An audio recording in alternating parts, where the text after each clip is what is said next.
जैसे Ram to all, आज का हमारा टॉपिक है वीन्स रेडिएशन लॉ। तो वीन्स रेडिएशन लॉ क्या होता है? जैसे कि हम प्रीवियस लेक्चर्स में देखते आ रहे हैं कि क्वांटम मैकेनिक्स का जो ओरिजिन का जो सबसे बड़ा कारण था वो black body radiation, photo electric effect, Thompson effect, इनका एक्सप्लेनेशन था। तो क्लासिकल थ्योरी के द्वारा ब्लैक बॉडी रेडिएशन का क्या एक्सप्लेनेशन था और कहाँ पर प्रॉब्लम आई, हम उसको देखना चाह रहे हैं। तो हमने इसी क्रम में बताया, सबसे पहले आपको बताया कि ब्लैक बॉडी रेडिएशन क्या होता है। फिर उसके बाद हमने देखा कि ब्लैक बॉडी रेडिएशन का जो जो ग्राफ आता है, एक्सपेरिमेंटल ग्राफ आता है, वो ग्राफ जो है आपका किस तरीके से एनर्जी पे डिपेंड करता है। ठीक है, तो और किस तरीके से टेम्परेचर पे उसकी क्या डिपेंडेंसी है। तो उसके लिए वीन्स ने अपना नियम दिया, और जो वीन्स डिस्प्लेसमेंट लॉ हमने कहा था वो लैम्डा इक्वल टू आया आपका 1/t, और एक कुछ कांस्टेंट जिसको हमने लेट्स से बी कह दिया। तो जहाँ पर आपका जो लैम्डा है, लैम्डा मैक्सिमम होता है। जब हम इसका कर्व बनाते हैं तब हम देखते हैं कि जैसे जैसे आप टेम्परेचर को इंक्रीज करते जाओगे वैसे वैसे लैम्डा मैक्सिमम का मतलब क्या है आपका? लैम्डा मैक्सिमम का मतलब है ये कि और ये जो टेम्परेचर है, ये ग्राफ है लेट्स से T1 टेम्परेचर, ये है आपका T2 टेम्परेचर और ये है आपका T3 टेम्परेचर पे। तो स्पेशल कंडीशन क्या है कि जो T1 टेम्परेचर है वो सबसे कम होना चाहिए T2 एंड देन T3। इसका मतलब क्या है, जैसे जैसे आपने टेम्परेचर को इंक्रीज किया वैसे वैसे जो मैक्सिमम वैल्यू ऑफ लैम्डा, इधर साइड को हमने लैम्डा दिखाया है, इधर साइड को अपनी एनर्जी को दिखाया है, तो वैसे वैसे आपका लैम्डा मैक्सिमम की वैल्यू क्या होती रहती है? डिक्रीज होती रहती है। ये हमने वीन्स का लॉ पढ़ा था, आपका वीन डिस्प्लेसमेंट लॉ। उसके बाद हमने बात करी थी आपका स्टीफन्स लॉ की। तो स्टीफन्स लॉ क्या कहता है आपका? वीन डिस्प्लेसमेंट लॉ तो लैम्डा मैक्सिमम की बात करता था, लेकिन जो आपका वीन डिस्प्लेसमेंट लॉ है वो इस कर्व की बात करता है। जो एक कर्व जितना आप कह रहे हैं शेडेड रीजन है, मतलब कि क्योंकि क्या है, हर एक जो कर्व है उसके द्वारा जो एनर्जी आपकी है वो क्या है, अलग अलग होगी। अलग अलग टेम्परेचर पे अलग अलग एनर्जी होगी, और सिंपल सी बात है, जितना ज़्यादा टेम्परेचर होगा किसी ऑब्जेक्ट का उतने ही ज़्यादा वो रेडिएशन को इमिट करेगी। इसका मतलब उतनी ही रेडिएशन की एनर्जी क्या होगी, ज़्यादा होगी। तो सबसे पहले अब हमने दो लॉज को देखा, एक वीन डिस्प्लेसमेंट लॉ और दूसरा आपका स्टीफन लॉ।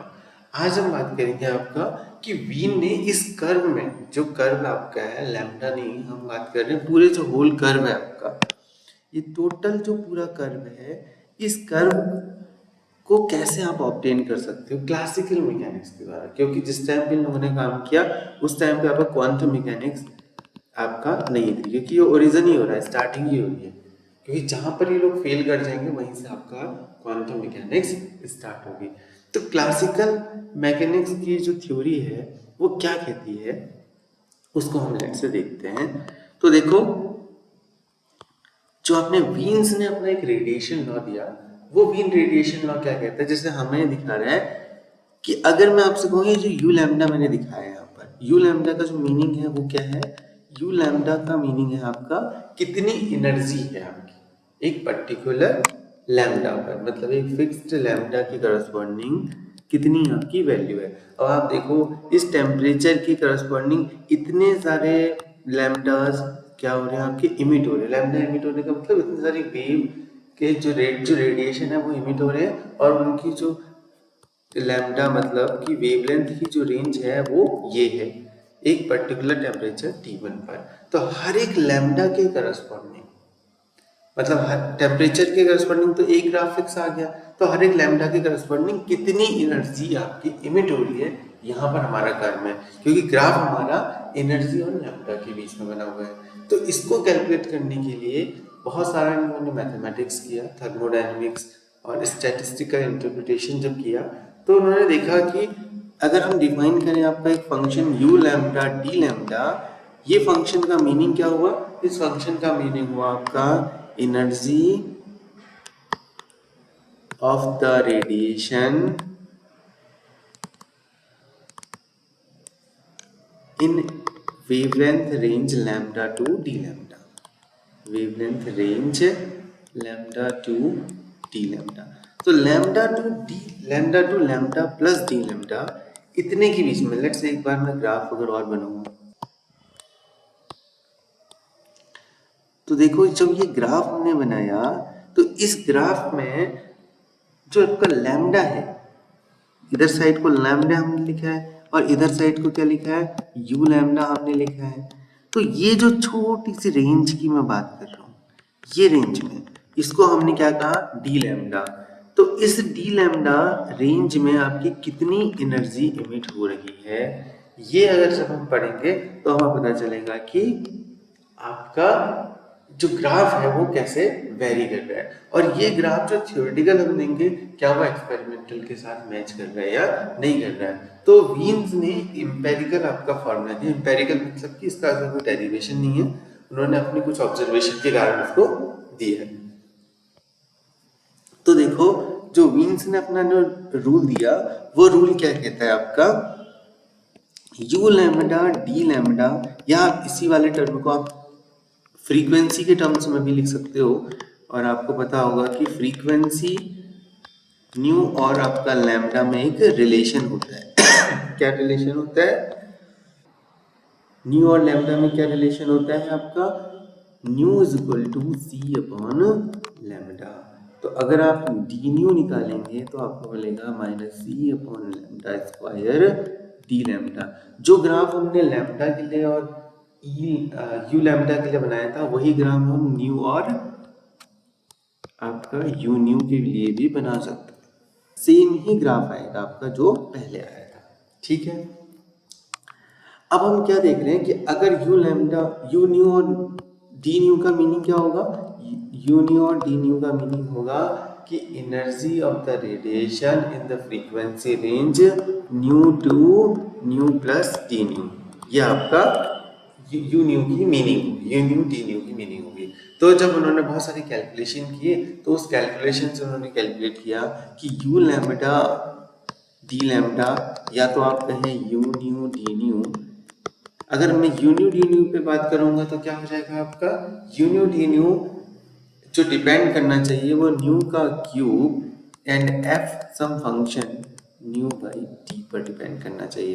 मतलब कि जो एक्सपेरिमेंटल ग्राफ आया है उस एक्सपेरिमेंटल ग्राफ के एक्सप्लेनेशन के लिए जो आपका function you nu d new हम डिफाइन कर रहे हैं वो यू न्यू डी न्यू आपका फ्रीक्वेंसी की थर्ड पावर और कोई एक फंक्शन जो कि न्यू बाई टी पे डिपेंड करता है उसके इक्वल होना चाहिए। ठीक है ना।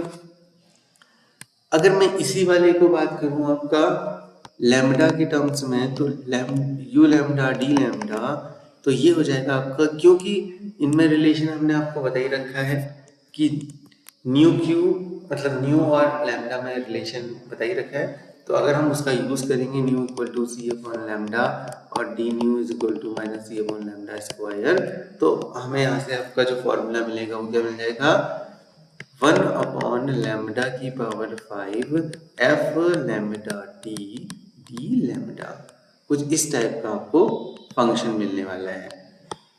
ठीक है ना। तो हम क्या कहेंगे, हम कहेंगे आपका कि जो आपका एनर्जी है वो लैम्डा पर लैम्डा की पावर 5 से डिपेंड कर रही है और सम फंक्शन लैम्डा इंटू टी पर, और आपका जो फ्रीक्वेंसी पे अगर हम बात करते हैं तो न्यू की पावर क्यूब पर और आपका some function of nu by T पर डिपेंड करता है। और जब उन्होंने अपने एक्सपेरिमेंटल रिजल्ट्स शो किए तो फिर मतलब अपने थियोरेटिकल रिजल्ट जो उन्होंने दिए तो उन्होंने एम्पेरिकली कहा कि u nu is equal to होना चाहिए आपका न्यू क्यूब, जो एफ न्यू बाई टी आप जो कह रहे हो ये न्यू बाई टी का जो फंक्शन है इस फंक्शन को उन्होंने कुछ लिखा ऐसा सी न्यू क्यूब, जो कि प्रोपोर्शनल का साइन है तो एक कांस्टेंट को हमने इंट्रोड्यूस करवा दिया e to the power b nu by T. और ये जो ग्राफ है ये काफी हद तक मैच भी किया। जो आपका ग्राफ है ये ग्राफ को अगर हम रियल ग्राफ से कंपेयर करें तो अगर आपका रियल ग्राफ ये है तो जो वीन्स का ग्राफ आया है वो ग्राफ आपका हायर फ्रीक्वेंसी पर क्या करता है, अप्रोक्सीमेट मैच करता है। ये आपका है वीन्स का लॉ।